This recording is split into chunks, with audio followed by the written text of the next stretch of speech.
For more than 2,000 years, these ruins remained undiscovered.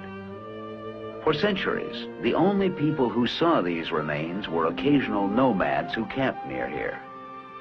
We archaeologists often find more information than we originally hoped for. This is exactly what happened in the Middle East. In the 1850s, when archaeologists first came to Iraq, or as it was called then, Mesopotamia, they were looking for the biblical city, Babylon, but they uncovered even older civilizations. The digging started here, in the Fertile Crescent. The land between the rivers looked promising because of the possibilities for irrigation agriculture. Archaeologists knew that early civilizations grew along the banks of major rivers. Here, it was the Tigris and Euphrates. These rivers were fed by waters from the mountains to the north. Not far from here, ancient cities have been discovered. Around 2700 BC, they were populated by Sumerians. In this area, archaeologists have found proof that cereal agriculture was the basis of that civilization. Irrigated fields produced a dependable food supply for Sumerians. They dug ditches and brought river water to their dry lands, the first step toward large-scale farming. Farmers have been irrigating this area for nearly 5,000 years. Canal systems crisscross the whole land.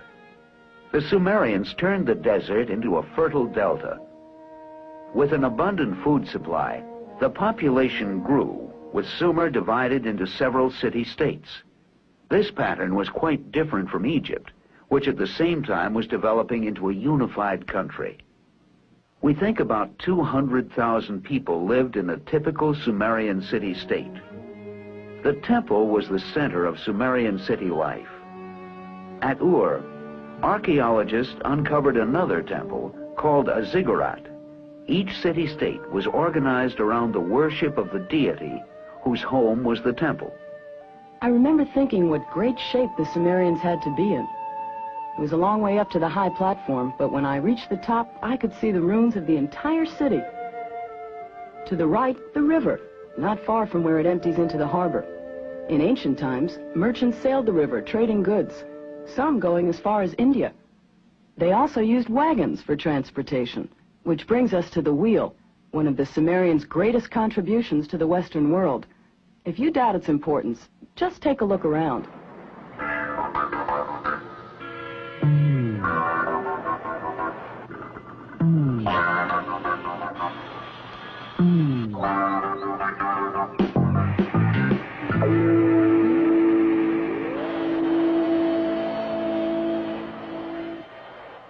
This is a photograph at the excavation site of another ancient city not far from Ur.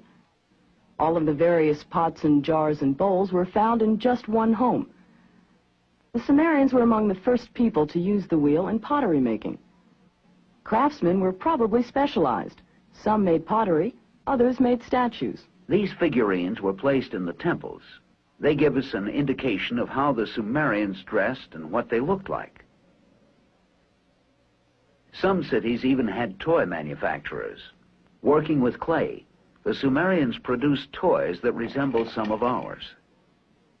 Only the most skilled and gifted people were allowed to work in silver and bronze.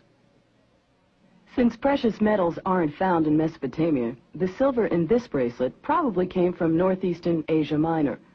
Although the Sumerians traded for certain materials, they relied on clay to make most things. Mud and sun were about the only resources they had. Even in Iraq today, some homes are made with clay bricks.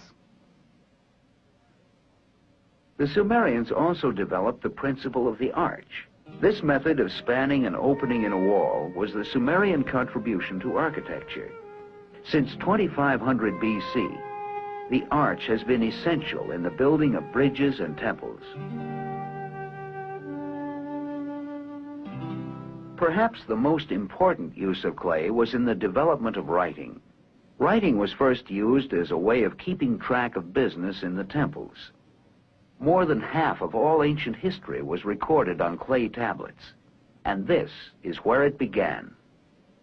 Cylinder seals were the first form of written communication.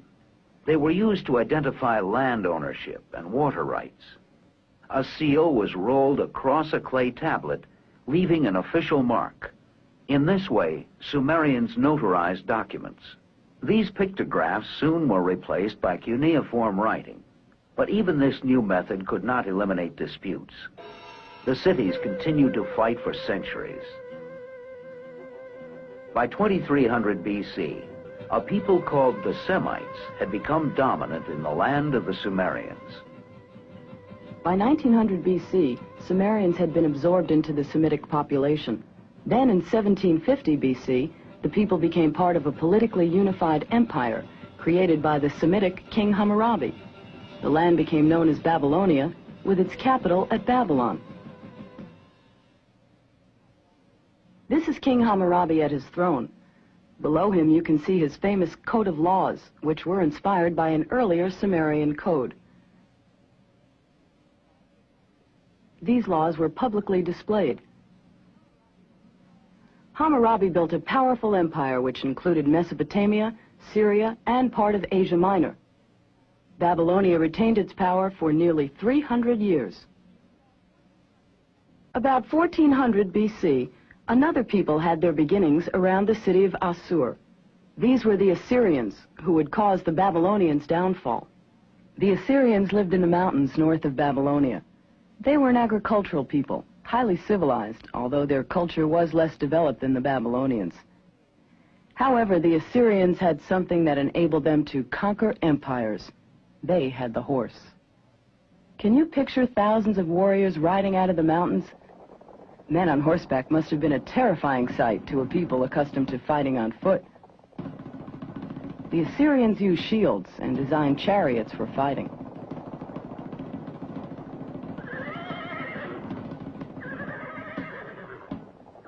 The Assyrians established their capital at Nineveh and were invincible until the Chaldean Empire defeated them. Around 570 BC, it reached its height under King Nebuchadnezzar.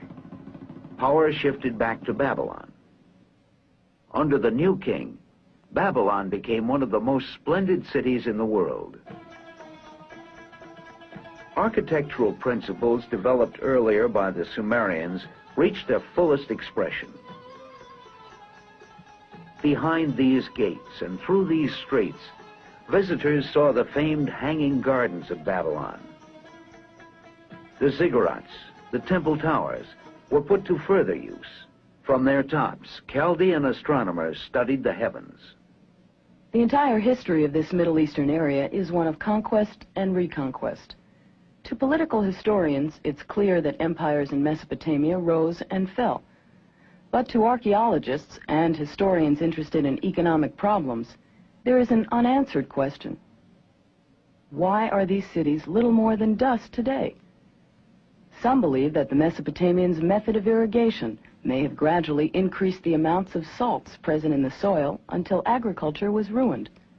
Without agriculture, the cities died. But ancient Mesopotamia left a foundation on which other complex cultures were built.